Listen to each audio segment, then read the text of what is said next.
Tap in. What's up, YouTube? It's your boy Quicksand, and this is episode 87 of Mindset Monday. Stay tapped in because in today's episode, we're going to talk all about injuries. Specifically, I'm going to give you my experience with my knee injury that I've been having the last couple months, and I'm going to actually share with you right now the inspiration for this video. Check it out. That's really what it is. When you're injured or you're going through any rough thing in your life, you have to know that, like, it's just a phase.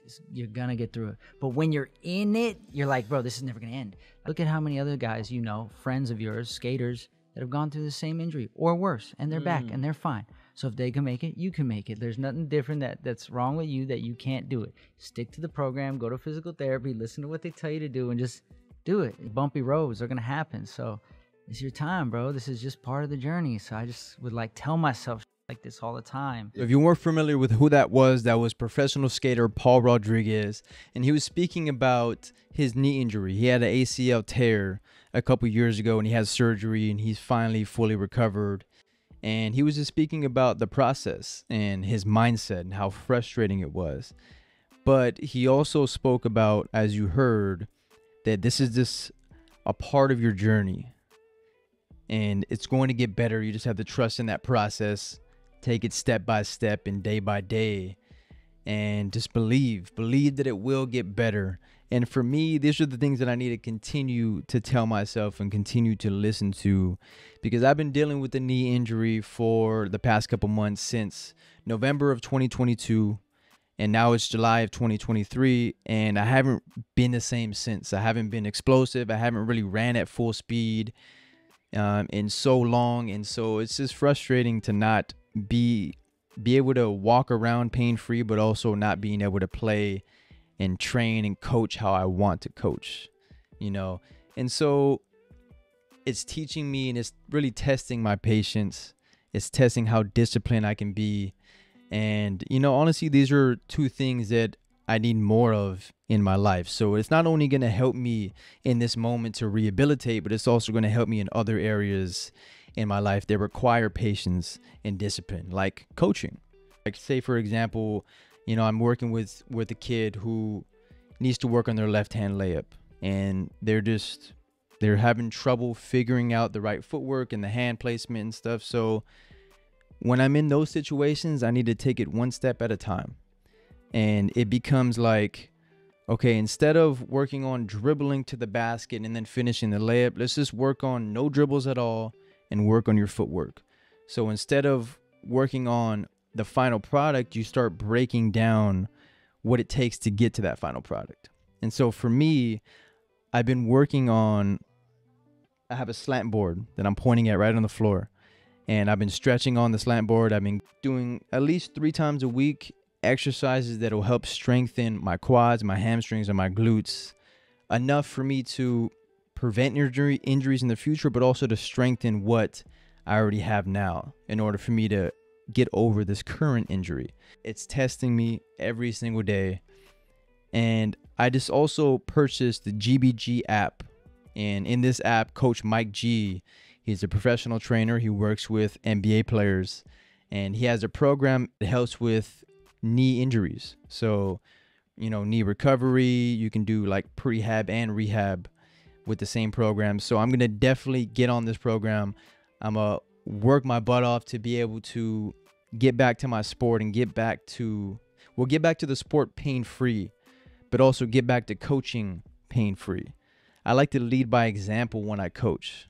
When I teach, you know, kids certain moves, I like to go out there and show them how to do it, the intensity that I'm expecting them to go after it with. And then after I show them, I'll jump in the drill with them and we learn together. And so right now I can't currently do that without any pain or discomfort or inflammation. So although I can't play the game of basketball, I can still learn, watch, teach, and coach it. And so when I'm watching the game of basketball, I'm studying the best. I'm studying Kyrie Irving. I'm studying Allen Iverson. I'm studying Steph Curry. I'm studying myself. I'm studying moves that I want to be able to do when I get back onto the court. So I got to learn how to do the moves, when to do the moves, what's the purpose of doing a certain move. So if I can learn all that now and then teach it to whoever I'm coaching, when I get back on the court, I'm going to be able to easily transfer what I learned back onto the court into the physical, because that's always been easy for me to be able to see something and then go and do it.